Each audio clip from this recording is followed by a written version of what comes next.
Saya ucapkan shalom. Sekali lagi shalom. Apa kabarnya Bapak Ibu semua? Puji nama Tuhan. Saya yakin dan percaya saat kita hadir di rumah Tuhan, menyempatkan diri kita, hati kita untuk dapat berkumpul bersepakat di rumah Tuhan. Saya yakin dan percaya ada kuasa yang tidak terbatas tercurah dan Tuhan lakukan dalam setiap hidup kita bagi gerejanya. Amin. Sebelum kita mulai ibadah kita, mari kita satukan hati kita berdoa. Tuhan Allah Bapa kami, yang kami sembah, yang kami puji, yang kami agungkan, yang kami andalkan di dalam setiap aspek hidup kami ya Tuhan. Terima kasih Tuhan buat anugerah terindah, buat kesempatan yang terbaik, buat hari yang indah Tuhan berikan kepada setiap kami. Kami bersyukur dan kami selalu mengucap syukur kepadamu Tuhan. Terima kasih Bapa buat malam hari ini. Kami yakin dan percaya ya Tuhan, setiap kami yang hadir pada malam ini Tuhan, mendapatkan sesuatu yang luar biasa di dalam hadirat-Mu Tuhan. Engkau curahkan Roh Kudus-Mu bagi setiap kami. Engkau lakukan mujizat demi mujizat bagi setiap hidup kami. Tuhan berkati saudara-saudara kami yang sedang menuju tempat ini Tuhan. Engkau lindungi mereka di dalam perjalanan. Tibakan mereka di tempat ini tanpa kekurangan suatu apapun ya Bapa. Terima kasih ya Tuhan. Setiap mereka yang sakit Tuhan sembuhkan. Engkau lawat mereka ya Bapa. Terima kasih Tuhan. Kami mau memuji-Mu, kami mau menyembah-Mu. Hanya di dalam nama-Mu Yesus Kristus kami serahkan ibadah kami pada malam hari ini, guna hormat kemuliaan bagi nama-Mu. Setiap kita yang siap menyembah Tuhan, bersama dengan saya katakan amin. Saya undang Bapak Ibu untuk dapat bangkit berdiri. Setiap kita di tempat ini akan mengalami curahan Roh Kudus dalam setiap kita.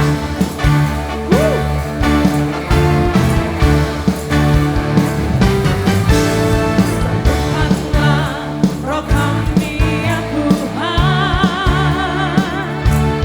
bergandeng tangan kami semuanya di dalam hadirat-Mu Tuhan.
dalam hadirat Tuhan.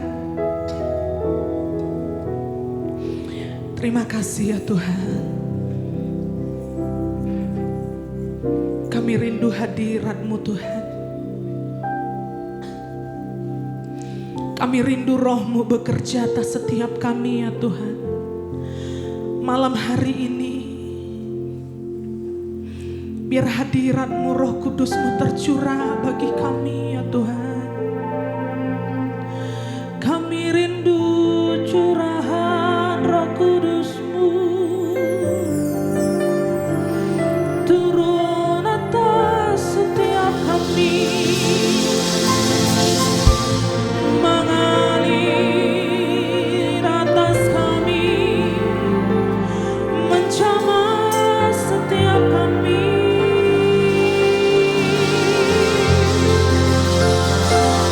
Dan tak ada satupun yang terlewati. Semua Kau jamah, semua Kau lawan, ya Tuhan.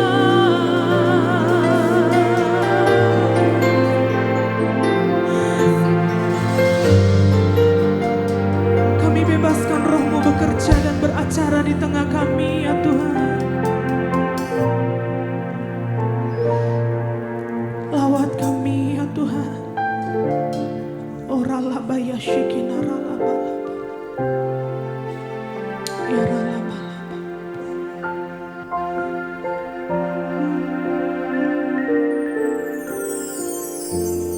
Allah Roh Kudus, penuhi kami. Ku rindu Kau selalu dalam hidupku.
Syakanaralaboya kanaralabaya shikirarada. Biar hanya Roh-Mu yang ada di tengah-tengah kami ya Tuhan.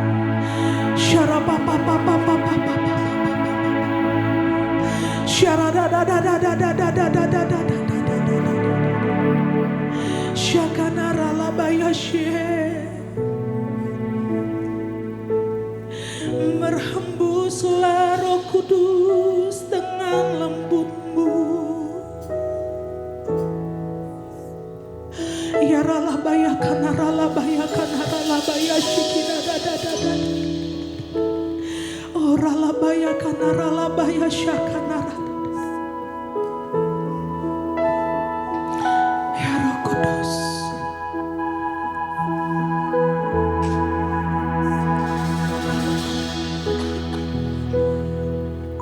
Ya ralabaya kanaralabaya.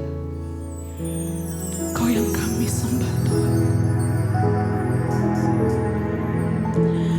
Berhembuslah Roh Kudus di tempat ini. Berhembuslah Roh Kudus dengan kuasa-Mu. Pulihkanlah gereja-Mu di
Turun atas setiap kami.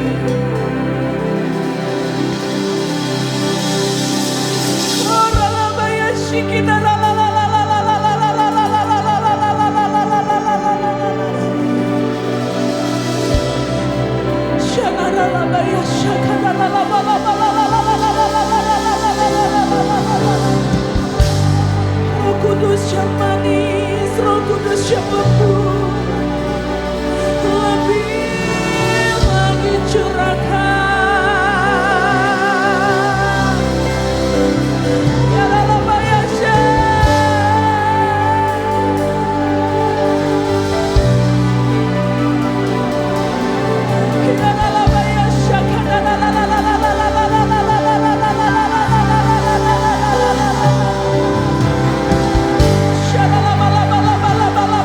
Shaka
kasih ya Tuhan buat kesempatan yang indah di mana setiap kami boleh merasakan kehadiran-Mu.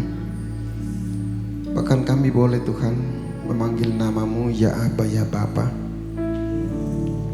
Maha Pencipta yang penuh kasih, pengampun, bahkan Engkaulah segalanya dalam kehidupan kami.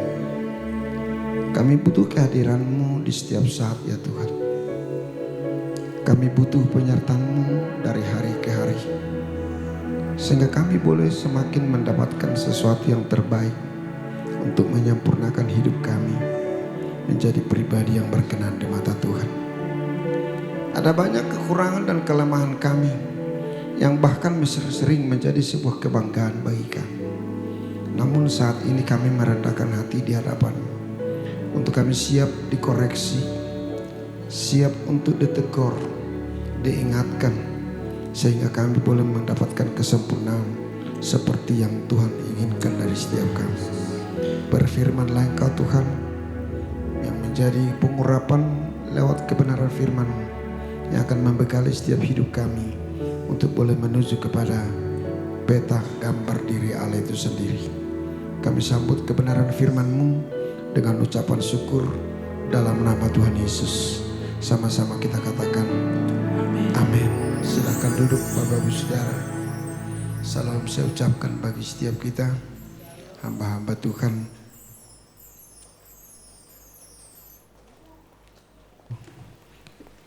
Tes yang boleh hadir pada saat malam hari ini.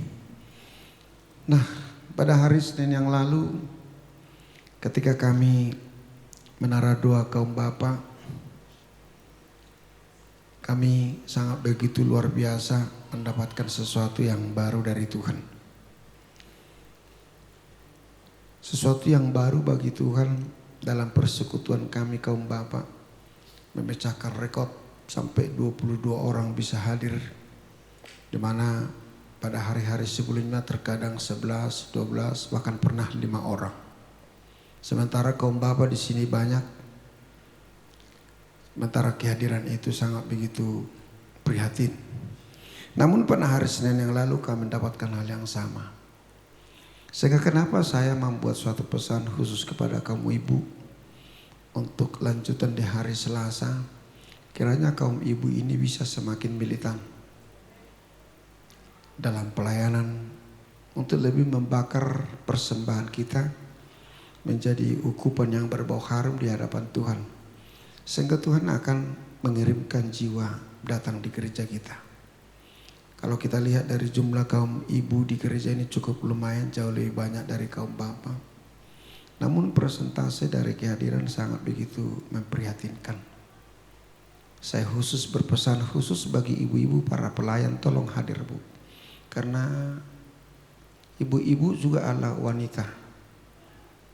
Artinya mari kita cintai komunitas kita ini untuk membangun sebuah komunitas yang benar-benar terwakili di hadapan Tuhan melalui kaum ibu. Karena ada kaum ibu yang pernah berikan informasi, sedangkan para pelayan tidak kami lihat ada di situ Pak, apalagi kami jemaat. Saya merasa terpukul dengan bahasa itu.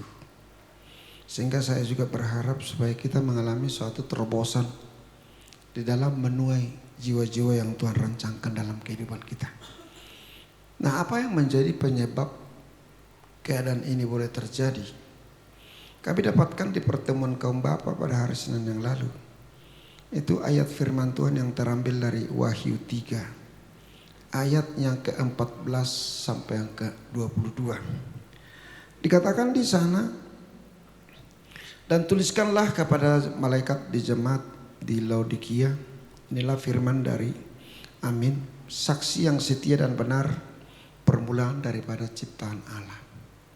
Di ayat 15 dikatakan, aku tahu segala pekerjaanmu, engkau tidak dingin dan tidak panas. Alangkah baiknya jika engkau dingin atau panas.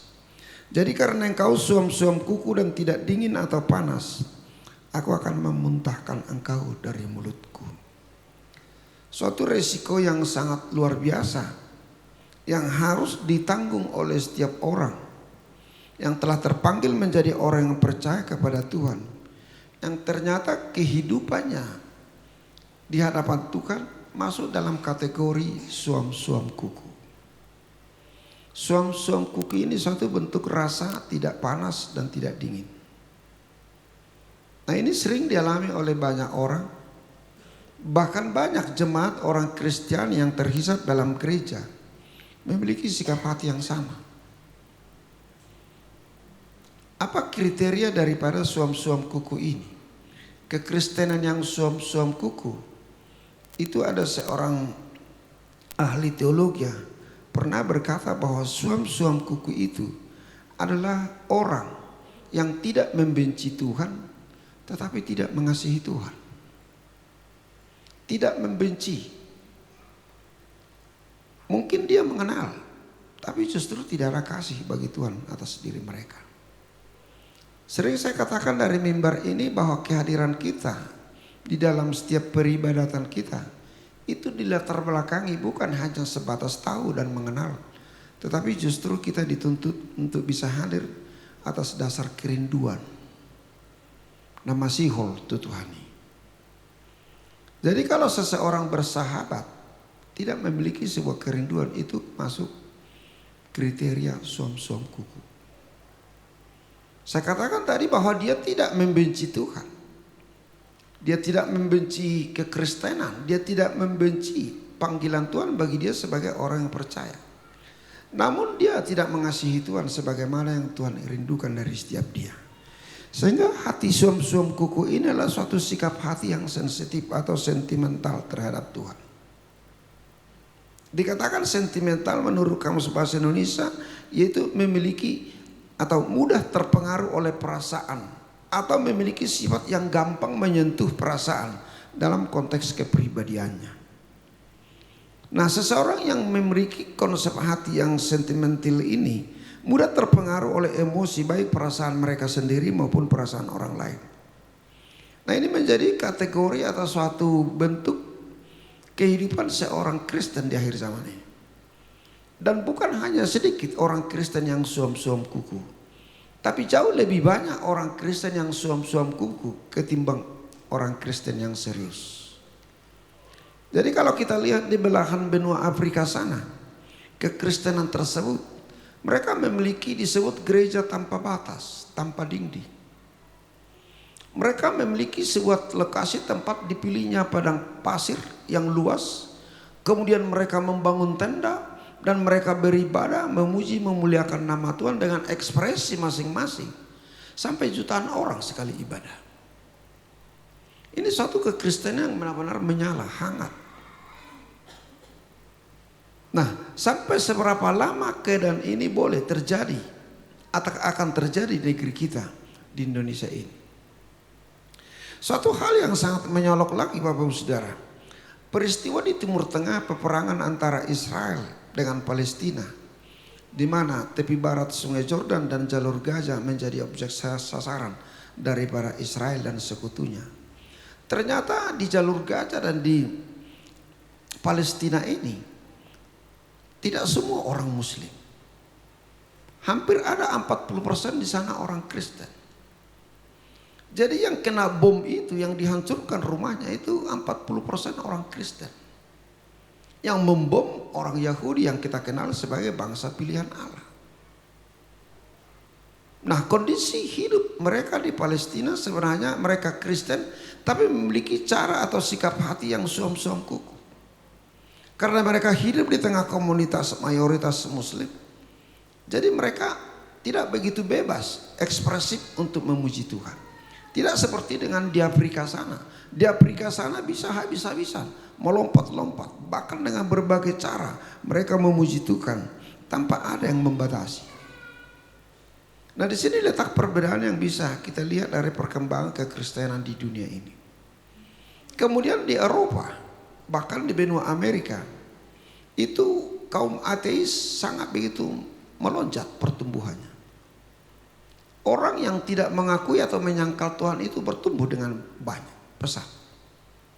Karena apa? Karena mereka terperangkap dalam satu kejenuhan dalam kehidupan beragama. Jadi ini merupakan sebuah tantangan bagi gereja di akhir zaman ini. Nah, apa yang terjadi di jalur Gaza di Palestina itu? Pada saat mereka kehilangan rumah, kehilangan keluarga, mereka orang Kristen, akhirnya mereka menjadi sungguh-sungguh habis-habisan untuk memuji Tuhan. Jadi hendaklah jangan sampai teguran yang disampaikan oleh Tuhan kepada Laodikia ini, aku akan memuntahkan engkau. Memuntahkan dalam arti jijik atau tidak disukai, tidak berkenan di hadapan Tuhan. Nah, jadi jangan sampai kondisi ini boleh terjadi dalam kehidupan kekristenan kita. Jangan duluan kita tergeletak atau kita sakit keras atau tumpul, rugi dan lain sebagainya baru kita menegakkan panji Kristus dalam aspek kehidupan kita. Nah, ini yang Tuhan temukan di jemaat di Laodikia ini. Laodikia ini terkenal menjadi sebuah daerah yang kaya, tambang emas. Banyak kekayaan alam yang mereka nikmati. Sehingga mereka dapat terpengaruh dengan kondisi itu menjadi seorang yang hidup nyaman. Tidak ada yang kurang. Mau beribadah mereka bisa.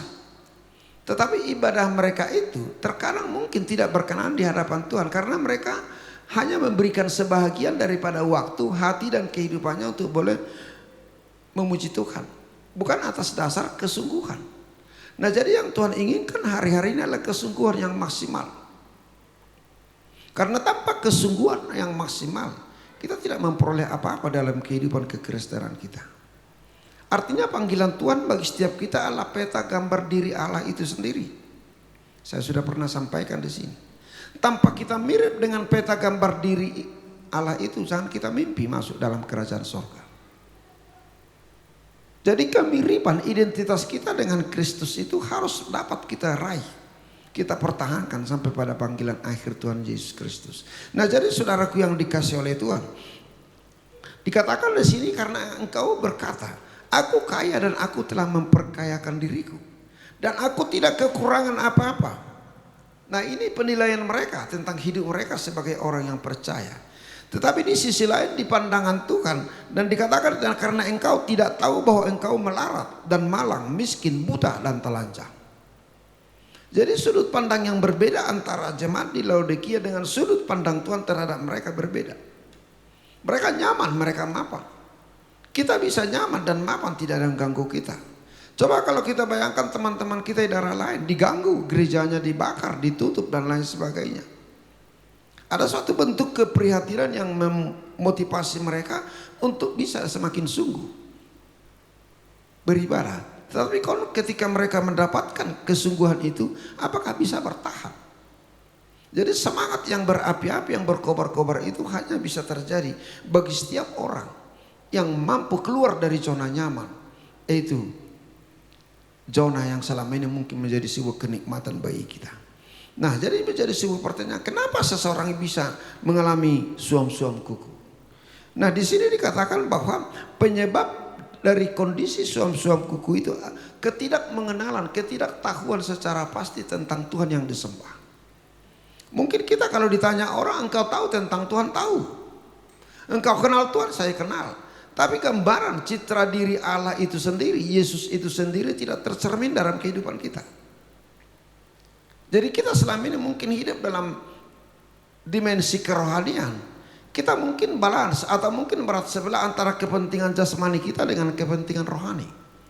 Coba kalau di kalender kita tercantum hari Minggu 1 kali dalam 1 minggu, 52 kali dalam 1 tahun. Sementara agenda kita di pekerjaan sekuler mungkin terlalu banyak, bahkan sangat banyak. Dulu waktu saya masih aktif di dunia birokrasi, saya hanya sampai jam 2 siang udah selesai. Udah bisa main-main. Tapi tuntutan kinerja manusia sekarang di dunia sekuler itu enggak. Bahkan sampai larut malam, hari libur, hari Minggu dia pakai. Nah, kenapa untuk Tuhan kita tidak bisa berikan waktu yang sedemikian maksimal untuk boleh kita menjadi pribadi yang dikenan oleh Tuhan? Nah, jadi kondisi suam-suam kuku itu ketika kita lebih bertitik berat tentang kepentingan jasmani. Sementara kepentingan rohani hanya sisa waktu atau kesempatan-kesempatan yang ada. Nah, sehingga kenapa saya selalu ngotot untuk menghimbau teman-teman Bapak, mari sungguh-sungguh. Kita tidak tahu kapan Tuhan datang untuk menjemput kita. Tapi apabila kondisi kita ditemukan oleh Tuhan dalam kondisi tidak serius atau sungguh-sungguh hanya sebagai pengisi waktu, hati-hati saudara. Tidak ada alasan Tuhan untuk menempatkan kita di dalam kerajaannya. Nah, penyebab ketidaktahuan, mengenalan kita kepada Tuhan itu karena kita tidak menyadari keadaan diri kita sendiri.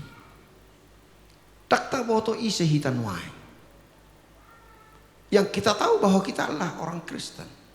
Akan tetapi hikmat atau kekristenan itu apakah memang sudah terpancar dalam kehidupan saya? Di sorga tidak ada agama. Yang Tuhan lihat adalah baitnya, tubuh saudara, hidup saudara. Untuk dia layak memperkenankan kita masuk dalam sorga yang kekal itu. Kemudian mereka atau orang-orang tidak menyadari kekayaan kasih karunia Allah kepada kita. Coba sering saya katakan bahwa waktu dan hidup ini bukan kita punya. Itu punya Tuhan. Itu kasih karunia. Jadi kalau kita menyadari betapa kayanya Tuhan memperkaya diri kita dengan waktu dan hidup kita. Dengan segala kenikmatan yang boleh kita rasakan dalam hidup kita yang sementara ini. Kita harus menyadari itu semua bersumber daripada Tuhan. Saya sudah sampaikan kebanggaan semu dalam sebuah khotbah di tempat ini. Mungkin saya bangga ketika gereja ini begitu luar biasa diberkati oleh Tuhan. Karena orang banyak yang kagum. Tapi apakah justru kebanggaan kita memiliki aset yang sedemikian rupa, justru kita lupa bangga akan Tuhan yang mengizinkan hal itu boleh kita miliki? Nah, kita bangga sehat sampai hari ini. Tapi apakah kebanggaan kita itu mengarah kepada Tuhan? Puji Tuhan, saya Tuhan dianugerahkan oleh Tuhan untuk boleh memiliki tubuh yang sehat sampai hari ini. Ini menjadi suatu hal yang sering terabaikan dalam kehidupan kita. Karena kita menganggap bahwa kondisi kita hari ini adalah memang itulah kita. Cara kebetulan boleh kita alami. Tapi justru setiap detik, setiap jam dalam kehidupan kita itu senantiasa dalam monitornya Tuhan. Dia ada. Nah, kemudian di sini bahwa banyak orang Kristen tidak mengetahui gambaran hidup yang sebenarnya sesuai dengan tuntutan daripada firman. Tidak ada sinkronisasi pola hidup seorang Kristen dengan firman yang telah dia baca, dia dengar dan dia maknai dalam kehidupannya. Itu kondisi yang suam-suam kuku, saudara. Kalau sudah ada memang firman itu berbicara bagi kita, sampai seberapa jauh firman itu akan membentuk pola hidup kita. Sehingga kita tidak ada di tengah-tengah lagi antara panas dan dingin, supaya kita jangan dimuntahkan. Jadi tidak secara kebetulan firman itu berjalan terus, mengalir terus. Selalu kita dengar dan selalu menghampiri kita. Tapi sampai seberapa jauh kita meresponi, membuktikan bahwa firman itu memang terus ada, mengikuti perjalanan hidup kita dan menjadi tujuan kehidupan kita. Kemudian kita tidak mengetahui bahwa ada kebangkitan rohani yang senantiasa Tuhan gerakkan dalam hidup kita. Ketika kita rindu untuk boleh beribadah, itu suatu bentuk kebangunan rohani. Tapi ketika ibadah itu hanya sekedar rutinitas atau hanya sekedar kewajiban, menara dua itu hanya sekedar kewajiban, hati-hati, kita semua tidak memperoleh apa-apa dari dia. Tapi kita harus maknai bahwa panggilan Tuhan itu memang dia serius. Tapi apabila kita tidak meresponi dengan serius, resikonya kita akan menanggung, Bapak Saudara. Jadi supaya kita jangan menjadi jemaat yang suam-suam kuku. Nah, pertama sekali kita harus memahami bahwa kekayaan Kristus yang telah dianugerahkan itu tidak terbatas bagi kita. Kita harus menyadari bahwa besok saya Tuhan akan berikan makanan. Bahwa besok saya akan diberikan juga pekerjaan. Besok saya diberikan apa yang menjadi keinginan hati saya. Nah, ini suatu semangat untuk boleh kita menjadi seorang pribadi yang tidak suam-suam kuku di hadapan Tuhan. Itu kekayaan Kristus yang tidak terbatas tersedia bagi Anda dan bagi saya. Jadi bukan kita hanya melihat kekayaan secara material. Tapi justru kekayaan material, kekayaan jasmani itu telah Tuhan tetapkan dan sediakan bagi setiap orang.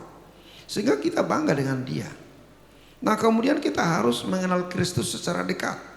Nah, di dalam Titus 1 ayat 16 dikatakan, mereka mengaku mengenal Allah, tetapi dengan perbuatan mereka menyangkal dia. Mereka keji dan durhaka dan tidak sanggup berbuat sesuatu yang baik.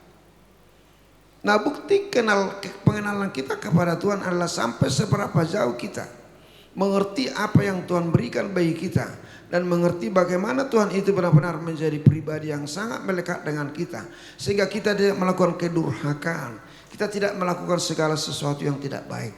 Nah, melalui tindakan atau cara hidup kita setiap hari yang mengarah kepada kebaikan itu, justru itu bukti bahwa kita dekat dengan Tuhan. Orang yang tidak dipengaruhi oleh Roh Kudus teramat sulit untuk boleh melakukan apa yang baik. Nah, kemudian hal ketiga, Tuhan menuntut kita untuk senantiasa memiliki tingkat persekutuan yang serius. Persekutuan dengan Tuhan bukan berarti kita mengisolasi diri untuk kita berdua secara pribadi kepada Tuhan semata-mata. Tapi justru Tuhan mengajak kita untuk hidup dalam satu komunitas. Persekutuan untuk saling mendoakan, saling menasehati, saling menopang. Nah, di dalam Mazmur 19 ayat 63 dikatakan, aku bersekutu dengan semua orang yang takut kepadamu. Dengan semua orang yang takut kepada Tuhan, bukan dengan kaum awam yang lainnya, dan dengan orang-orang yang berpegang pada titah-titahmu. Ada suatu komunitas yang kita bangun di wadah ini. Komunitas kita dalam bentuk ya kaum bapak, kaum ibu dan lain sebagainya. Komunitas dalam bentuk doa dan lain sebagainya. Nah, ini suatu komunitas yang dituntut oleh Tuhan untuk kita senantiasa tersambung kepada Tuhan. Melalui mereka, orang-orang di sekeliling kita, Tuhan berbicara bagi kita.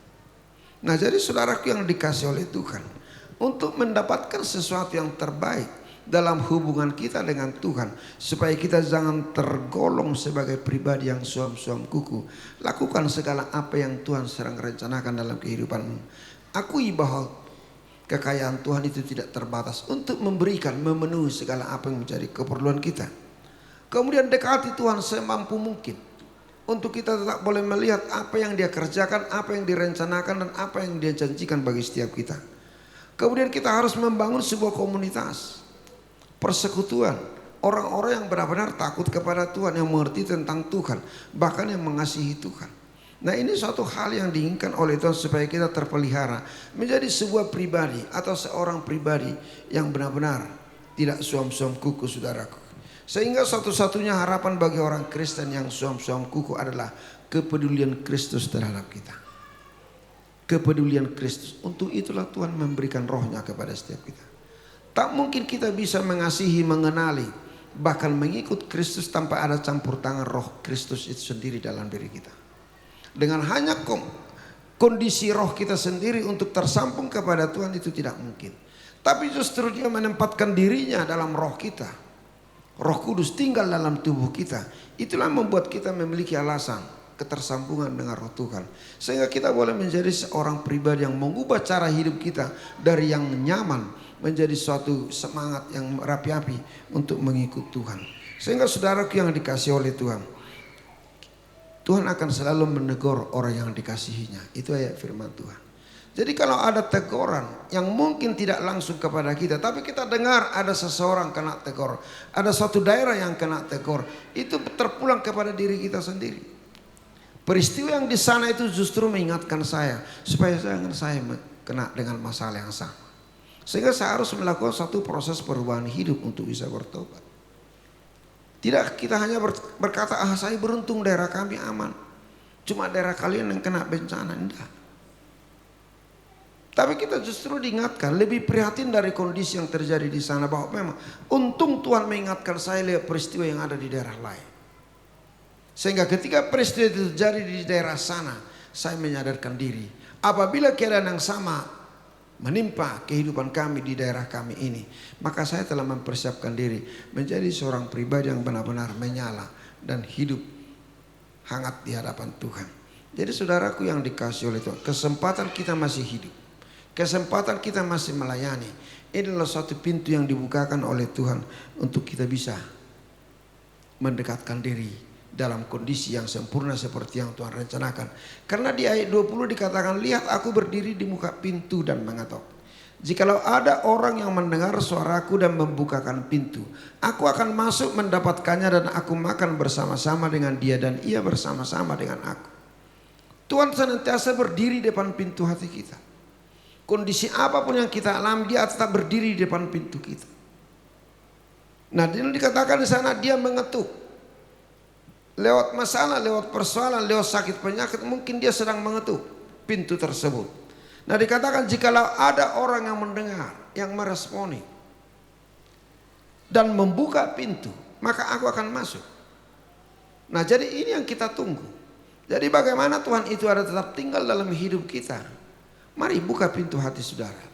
Bagaimana supaya pintu itu terbuka? Mari dengar-dengaran kita tentang suara Tuhan yang sedang mengetuk pintu hati kita, atau mengetuk daerah-daerah lain melalui masalah, untuk kita bisa mengkoreksi diri Bapak Saudara.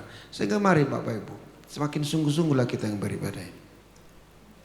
Semakin sungguh-sungguh. Saya dengar kaum ibu sudah ada 15 orang semalam. Jangan lihat apanya, snacknya baru bisa hadir. Jangan lihat tuan rumahnya, tapi lihat Tuhan ada di situ. Ini yang penting untuk kita maknai Bapak Saudara. Angkut tujuh Indonesia dorong abinote hamu majalah. Ini sering menjadi alasan kita anggap remeh. Tapi ingat, setiap persekutuan yang kita rencanakan di gereja ini, Tuhan ikut terlibat di dalamnya. Sudah saya katakan dari mimbar ini. Tuhan tahu, Tuhan baca WA grup kita itu. Oh, anak-anakku akan kumpul di rumah si Anu untuk memuji saya. Dia hadir.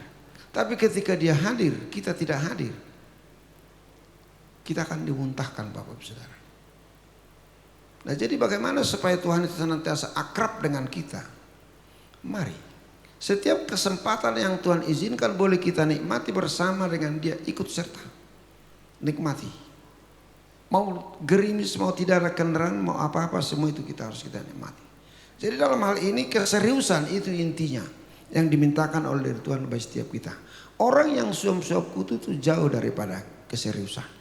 Dia hanya memanfaatkan waktu yang sederhana untuk dia sendiri, untuk kepentingannya. Sementara banyak kepentingan di dunia ini mempengaruhi kita.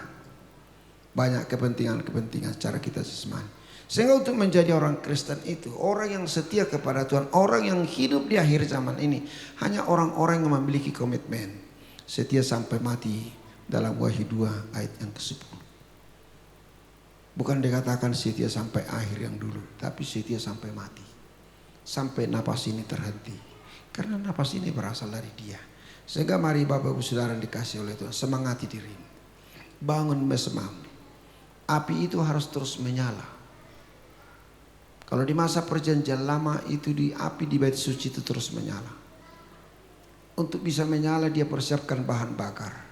Untuk bisa menyala dia persiapkan dirinya untuk bisa memproses nyala api itu. Bisa sampai pagi hari besok masih menyala. Nah, ini konsep hidup kekristenan. Jadi bukan hanya sekedar hari Minggu kah, hari Rabu kah, hari Sabtu, tidak. Tapi persembahan itu, api itu tetap menyala di mezbah yang kita bangun. Untuk itu keseriusan itu inti pokok daripada renungan kita untuk malam hari ini. Lebih serius lagi. Katakan kiri kananmu, mari kita semakin serius lagi. Amin. Ini menjadi suatu komitmen kita di malam hari ini.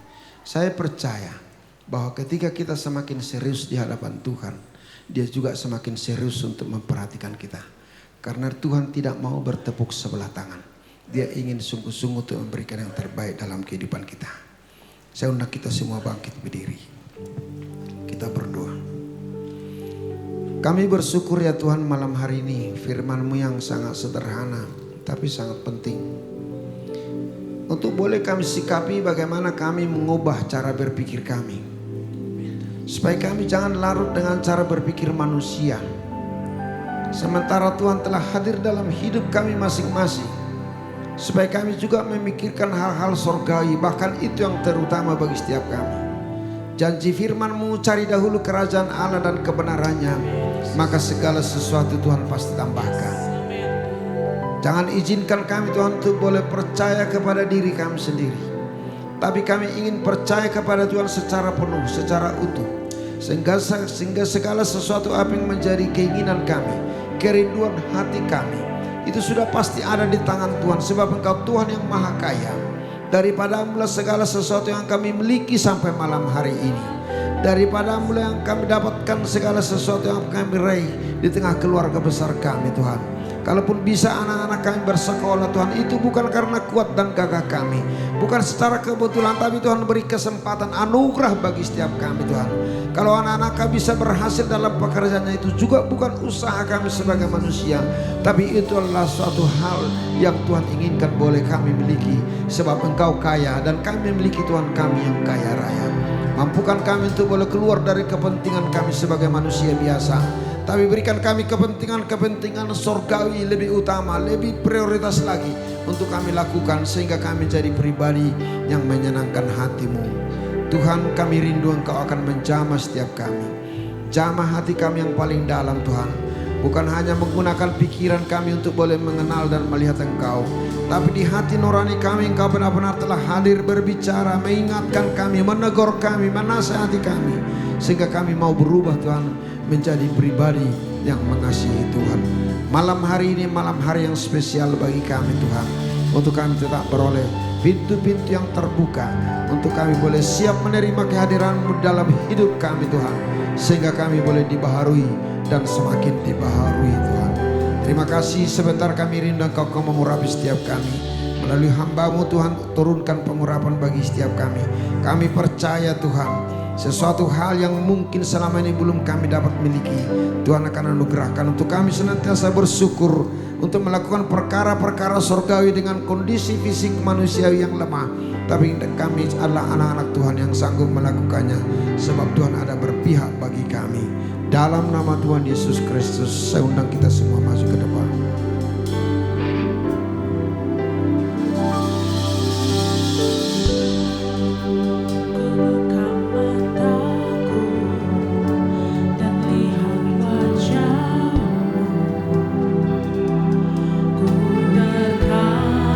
Bapa di surga, di hadapan-Mu kami berdiri menghadap tahta kudus-Mu Tuhan, yaitu hadirat Allah.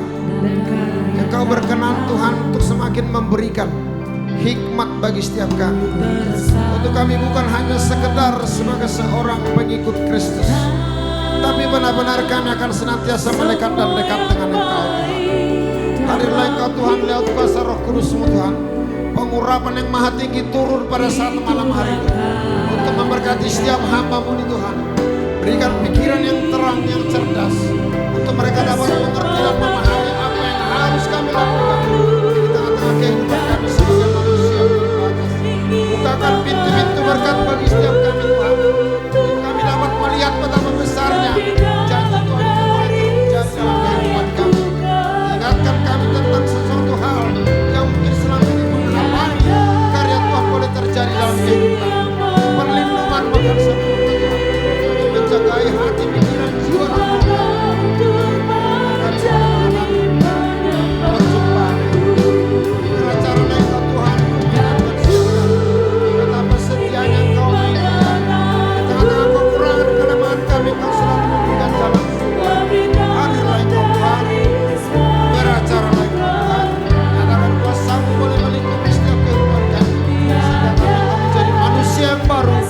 memiliki komitmen yang lebih lagi Tuhan untuk mengasihi Kau dengan segenap hati, segenap jiwa dan segenap akal budi kami. Terima kasih Tuhan.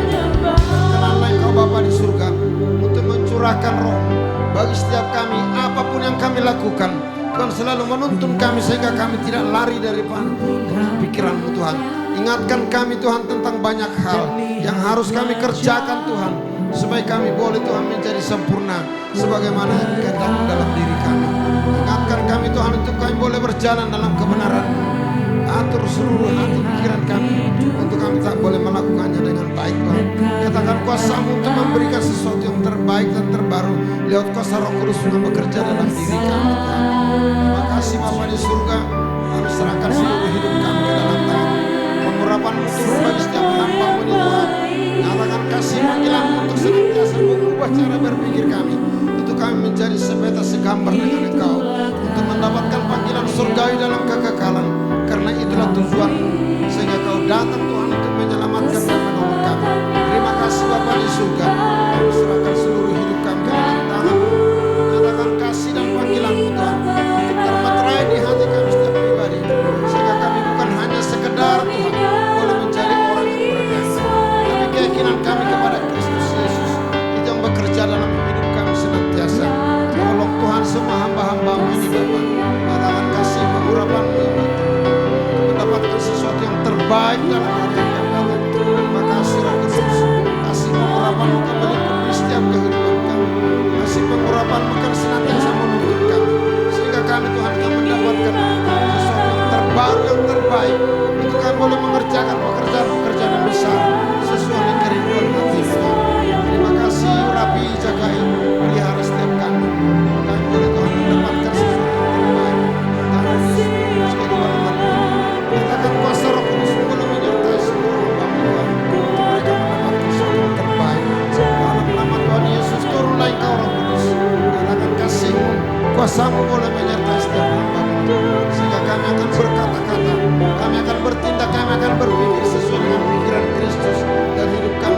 kuasa penyertaan maka selalu menuntun masa depan kami Tuhan sampai kedatangan-Mu yang kedua kali. Terpuji nama-Mu Tuhan, terpuji nama-Mu Tuhan. Kami yakin dan percaya semua kami Tuhan, bahkan seluruh sidang jemaat-Mu ada dalam pemeliharaan-Mu, ada dalam kuasa-Mu. Dimanapun mereka berada, naungi mereka senantiasa. Jauh dari bencana alam, jauh dari maut Tuhan, jauh dari kecelakaan. Bahkan mereka tetap boleh menikmati hari-hari yang Tuhan sediakan untuk mereka boleh nikmati. Terpuji-puji nama-Mu Tuhan. Kami sambut kebenaran-Mu, kami sambut kehadiran-Mu. Dalam nama Tuhan Yesus kami mengucap syukur. Haleluya. Sama-sama katakan amin. Silakan duduk Tuhan. Nama Tuhan, tiba saatnya kita akan memberikan persembahan kita yang terbaik kepada Tuhan. Kita satukan hati kita berdoa. Terima kasih Tuhan buat firman-Mu, buat teguran-Mu, buat nasihat-Mu bagi setiap kami. Kami mau memberikan persembahan kami yang terbaik kepadamu, guna hormat kemuliaan bagi nama-Mu. Mari setiap kita yang siap memberi, bersama dengan saya katakan amin.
Terima dan bawalah pulang berkat damai sejahtera dari Bapa di surga, cinta dan kasih sayang anaknya Tuhan Yesus Kristus, dan persekutuan yang manis dengan Roh Kudus akan menyertai kita malam hari ini, besok bahkan sampai Maranatha dan untuk selama-lamanya. Dalam nama Tuhan Yesus sama-sama katakan